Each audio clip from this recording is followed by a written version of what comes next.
Deus deseja que estejamos equalizados e sincronizados com seus próprios pensamentos, além de, no mesmo sentido, termos uma excelência moral que, além de nortear nossos pensamentos, também o façam com os nossos sentimentos e ações. Pedro nos informa, no capítulo 1 de sua segunda epístola, várias coisas importantíssimas. Contudo, quero citar duas nesse momento.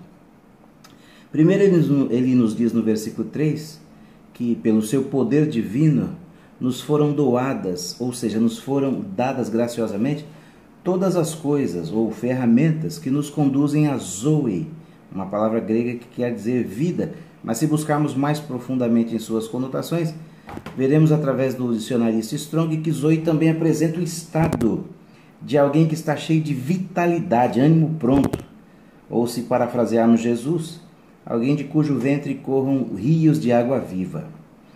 Pessoas que transmitem alegria e cura com quem se relacionem e não o contrário. Contudo, devemos acrescentar um segundo valor a essas ferramentas, que é a eusebeia, ou seja, piedade, ou, se você preferir, amor às coisas da religião, que dizem respeito à religião. Pessoas que fazem o uso correto das ferramentas de Deus, que a nós nos foram concedidas, denotam vida e alegria, cura e esperança, amor e reconciliação, e, somando-se a isso, um forte amor por tudo que diz respeito à sua crença e fé, desde o servir um copo de água a um semelhante até o sacrifício de si mesmo, se preciso for, para que outros tenham vida. Uma outra grande verdade que quero colocar em foco, conforme o texto de Pedro, é que o cristianismo que a Bíblia nos propõe viver para que Deus se agrade e seja glorificado, está muito além daquele que estamos vivendo ou praticando. Afirmo categoricamente que temos vivido de forma muito rasa em relação aos padrões com os quais o Pai deseja que nos sincronizemos. Observe o que Pedro registrou em sua segunda carta, ainda no capítulo 1, a partir do verso 5. Ele instruía a igreja a empregar toda diligência, ou seja, todo cuidado, atenção e ansiedade em executar algo, acrescentando sobre as bases qualidades absolutamente indispensáveis. Entretanto, antes de falarmos sobre os itens a serem adicionados, é preciso que consideremos a expressão toda diligência, no sentido de que, se não há uma real entrega e um completo comprometimento com a vida cristã, nós estaremos errando de forma crassa. Cristianismo raso, visão curta, produzem pessoas que não viverão o melhor de Deus, e olha lá se conseguirão adentrar a cidade pelas portas. Pedro começa os adendos apresentando a fé como base, o alicerce. Sem fé é impossível agradar a Deus. Pela fé vencemos o mundo e assim por diante. Mas veja a sequência de que o Espírito Santo, ou que o Espírito Santo revela através do texto apresentado pelo apóstolo. Só me deixa abrir um parênteses aqui. Eu estou lendo as palavras que eu anotei, que eu escrevi aqui, porque é muita informação para falar sem uma leitura, para organizar a exposição desse texto, para que você possa absorver o melhor possível. Passei toda a semana passada escrevendo sobre esse assunto. Vamos lá, continuando. Sobre a fé, disse Pedro à igreja, nos primeiros tempos da igreja primitiva, como nós costumamos dizer. Sobre a fé, acrescentar a virtude. A palavra grega é arete, ou areté, que quer dizer conduta virtuosa do pensamento, uma excelência moral. Paulo, em certo momento, escreve a Timóteo, seu filho na fé, que Deus não nos havia dado espírito de temor, mas de força, amor e moderação. A palavra moderação quer dizer mente sadia, mente sã. Um cristão sadio ou de mente sarada será imbuído de pensamentos sadios, construtivos. Seu coração ferverá com palavras boas. Será que os pensamentos que nos tomam têm produzido o efeito citado pelo salmista? Ou o ferver que há em nosso interior é resultado de mágoas, ressentimentos e de simuladas esperanças de vingança? Cuidado, crente. Mas vamos lá. Vamos continuar. Sobre a virtude, acrescentar a ciência, gnosis, conhecimento mais profundo, mais perfeito e com mais amplitude em relação às coisas de sua crença. No capítulo 3 e no verso 18 de sua primeira carta, ou de sua carta, Pedro diz o seguinte: orienta a igreja a antes crescer na graça e no conhecimento de nosso Senhor Jesus Cristo. Na segunda carta mesmo, 2 Pedro 3,18. O profeta Oséias já havia dito que o povo de Deus fora destruído pela falta de conhecimento. E ainda admoesta o povo de Deus a crescer no conhecimento e prosseguir nesse propósito. A verdade é que estamos rodeados de pessoas que não conhecem os fundamentos mais básicos da sua própria salvação e quase sempre denotam um desinteresse exacerbado por aprender, não a fome pela palavra.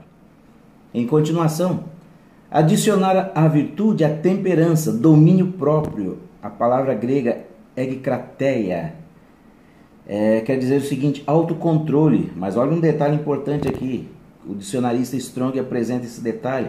Virtude de alguém que domina seus desejos e paixões e apetites sexuais.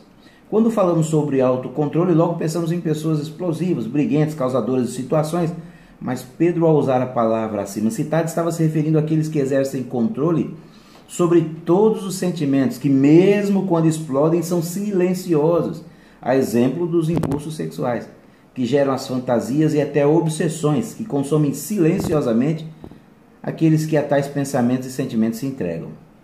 Mas vamos continuar. Depois temos o acréscimo da paciência, que também pode ser traduzido por perseverança. A palavra é a mesma, upomone, quer dizer estabilidade, constância, tolerância, característica de uma pessoa que não se desvia de seu propósito e de lealdade à fé e à piedade, mesmo diante das maiores provações e sofrimentos. Estabilidade, constância, tolerância? Será que realmente temos nos mantido firmes nos propósitos de Deus inseridos em nós? Temos sido leais a esses princípios? Sobre a paciência, coloquemos a piedade, continuando a exposição apresentada por Pedro em sua segunda carta no capítulo 1. Eusebeia, conforme nós já estamos lá em cima, reverência, respeito, amor às coisas da religião. Ao falarmos sobre amor às coisas referentes à nossa crença, falamos desde o servir um copo de água a um desses pequeninos, eu já estou sendo até redundante, até o sacrifício de si mesmo. Piedade é amor e respeito aos símbolos, às coisas, às pessoas, aos valores do reino, à palavra, à doutrina, à santificação, etc, etc. A cruz não é temida por quem vive piedosamente. Depois continuaremos no adicionar valores, adicionando a Filadélfia, que quer dizer amor fraternal. É amor fraternal. No Novo Testamento, esta palavra apresenta o amor que os irmãos cultivam, ou pelo menos devem cultivar uns pelos outros. E por fim, a palavra ágape, amor divino, amor perfeito, conforme Paulo escreveu, o amor que é desinteressado, no sentido de que ele busca o bem do próximo sem se preocupar consigo mesmo, sem colocar a si mesmo em primeiro plano. Muito bem, irmãos, vamos à conclusão aqui, ou quem esteja ouvindo essa exposição.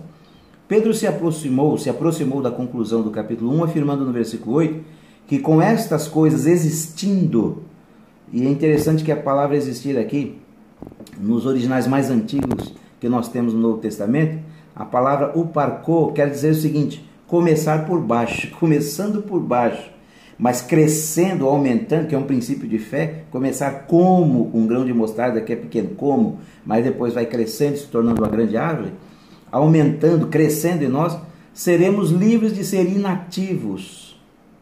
A palavra aqui é preguiçoso, aquele que evita o trabalho que se deve fazer, não faz o que precisa e o que deve ser feito, aquilo que lhe é atribuído. E além de evitar a inatividade, também vai fazer com que evitemos de ser infrutuosos, estéreis, que não produz aquilo que se deve produzir. Eis aí uma das razões da igreja não viver a plenitude do que Deus deseja, porque nós, em muitos momentos, temos sido inativos e infrutuosos, e bastante, se é que eu posso acrescentar essa palavra nesse contexto. Vamos lá. Continuando, a Bíblia também diz o seguinte, aquele em quem não estão pois aquele em quem estas coisas não estão presentes, primeiro é cego, mas um detalhe que a Bíblia acrescenta lá, é que ele só vê o que está perto, não vendo o que está longe. Infere-se que ele possa enxergar o que está perto. Detalhe, quem enxerga o que está perto não é cego, apenas não tem força ou capacidade de visão para enxergar longe. Mas no reino de Deus, ou diante de Deus, aquele que só enxerga o que está perto, ou seja, que enxerga o que está ao controle de suas mãos, que enxerga aquilo, só consegue discernir aquilo que ele pode controlar, pode tocar, no reino de Deus essa pessoa é considerada cega. Cega. Cuidado aí, crente. Olha que detalhe importante da palavra. Você tem toda a liberdade para questionar esse assunto, mas questione meditando na palavra, avaliando pela palavra, não por achismos e paradigmas humanos. Tem que ser pela palavra, ok? Aí a gente cresce junto, você e eu. Bom, vamos voltar ao pensamento para concluirmos aqui. Aquele em quem estas coisas não estão presentes, primeiro é cego, vendo só o que está perto, ao alcance das mãos, o que não condiz com a fé, pois a fé vê o que está totalmente fora de alcance, não é assim? A fé vê o invisível, o firme fundamento, olha lá. A Bíblia também diz que uma das consequências daquele que não tem esses valores, esse acréscimo constante, ele é esquecido, anda em esquecimento. Mas esquecido do quê? Olha lá o que está escrito no texto bíblico. Da purificação dos seus antigos pecados. Catarismos hamartia palai.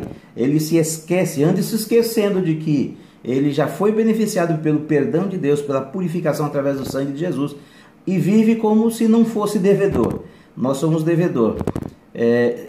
Vamos continuar o pensamento só para você refinar juntamente comigo esse valor.